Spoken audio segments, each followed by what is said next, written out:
Ndabatashya bakundwa mu mwami Yesu, mbifurije igitondo cyiza. Nejejwe cyane n'abantu mwese mukunda iyi twibature, kandi iyi twibature imaze gukora ku bantu benshi, imaze kugirira umumaro abantu benshi bitewe n'ubuhamya muduha muri comments ndetse n'ubwo mutwandikira kuri phone zacu. Imana ibahe umugisha. Reka rero dutangirane n'isengesho ry'uyu mwanya, dukomeze gahunda.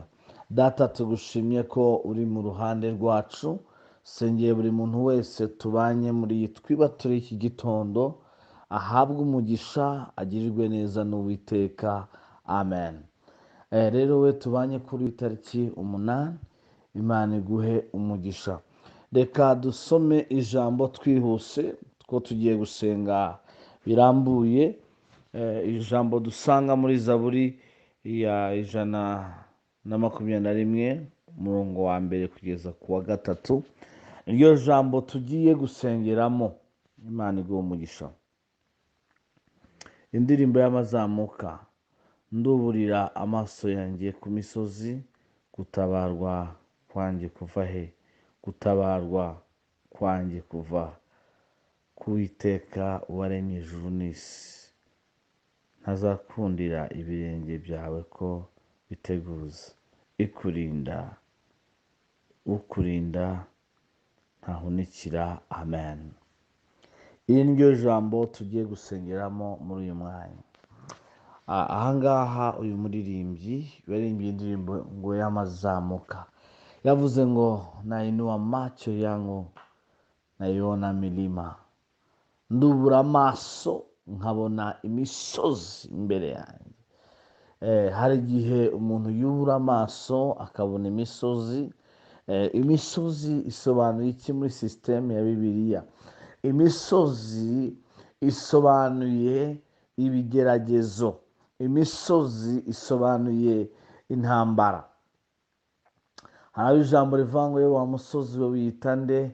Imbere y'umugaragu w'Imana Zerubabeli. Hari uriya musozi uba uvuzwe n'ibigeragezo. Mbega ni ibintu bituma utareba imbere, utabona imbere. Iyo bavuze imbere, bavuze imbere heza, utabona ibyiza. Hari abantu benshi cyane bavuga ngo twari tuzi ko uyu mwaka twinjiyemo ugiye kuba umwaka tugiye kwishima, none korona naho irasaze muri uyu mwaka, ndetse n'amakuru atari meza dukomeje kuyumva. Ariko ndagira ngo ntangaze ngo ubutabazi buva mu ijuru buraje mu izina rya Yesu Kristo. Uyu mwanditsi aravuga ngo nubwo nubura amaso nkabona imisozi. Haleluya. Aravuga ngo ubutabazi bwanjye hari ahantu buva. Aho hantu rero ubutabazi buva ni ubutabazi butavangiye, ni ubutabazi butananirwa. Abantu bananirwa, imiryango yananirwa, ibihugu byananirwa, ariko aho ngaho ubutabazi bwaho buhava, ntabwo bujya bunanizwa, nta kibasha kubunaniza na kimwe. Ni ubutabazi bw'imbaraga, ni ubutabazi bukomeye. Ni ku butabazi ngo kuwiteka. Atangira rero gusobanura, aravuga ngo uwaremye isi, kuwiteka waremye isi niho ubutabazi bwanjye buturuka. Kuwiteka waremye isi agashyiraho isi, nta nkingi ubona. Haleluya. Nta nkingi zifashe iyo si, twese tukayireba, twese tukayigenderaho, tukavuga ngo mbese inkingi z'isi ziri he? Mbese inkuta zifashe iyi si ziri hehe? Uwiteka waremye isi. Haleluya. Uwiteka waremye isi yose niwe ufite ubutabazi.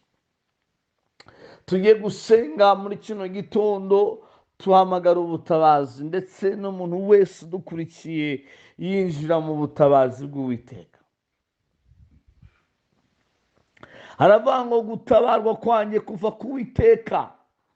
ariko nanone aho hantu harantangaje gutabarwa kwanjye kuva ku Uwiteka, Imana y'iteka ryose yabayeho, iriho kandi izahoraho, Imana itazasaza ngo yitwaze akabando, Imana batazaroga, Imana itazakorerwa kudeta, Imana we, mbega Imana we, mbega Imana. Iyo Mana ngo niho ubutabazi buturuka, iyi Mana ngo niho ibyiringiro bituruka, iyi Mana ngo niho imbaraga zituruka.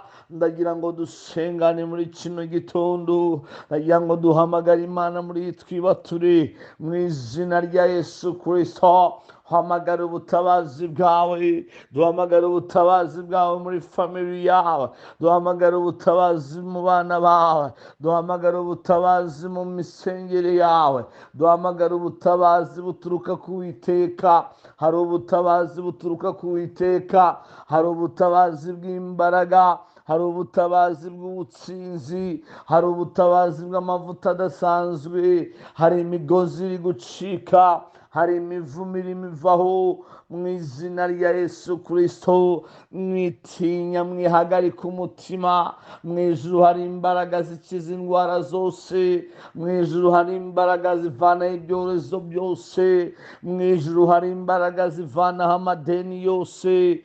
Ndasenze ngo amadeni arangire, ndasenze ngo ibiguhagaritse umutima birangire, ndasenze ngo ubukode burangire, ndasenze ngo iyo ndwara yari kuri irangire. Lango lota bandi andi yazanga yakatakozo hayamini hambri dizonde lola la horge mandi zanemai zozu izola tralo bridigando baizini bangolo ba ya shanda ya kota kaya ye brindizo. Ndimo ndumva icyubahiro cy'Imana kigutwikira, igisuzumiro kirakuvaho, igisuzumiro kirajya kure yawe. Ubuhamya bushya ndabwumvise, imbaraga nshya ndazumvise, umuriro udasanzwe ndawumvise. Lotre de vola, wakiriye ubutsinzi, wakiriye amavuta adasanzwe mu izina rya Yesu. Amen. Reka mvuge ngo gubwa neza kandi wakira ubutabazi muri kino gitondo. Turongera muri veyo kuri uyu wa gatanu. Imana ibaho umugisha. Ni byiza rero ko mu gihe wakiriye imbaraga nk'izi, amavuta nk'aya, ugeza n'abandi ho ubutumwa bwiza, ugasharinga iyi video. God bless you. Turongera nimugoroba. Bye bye. Mwari kumwe n'inshuti yanyu Prophet Claude. Amen.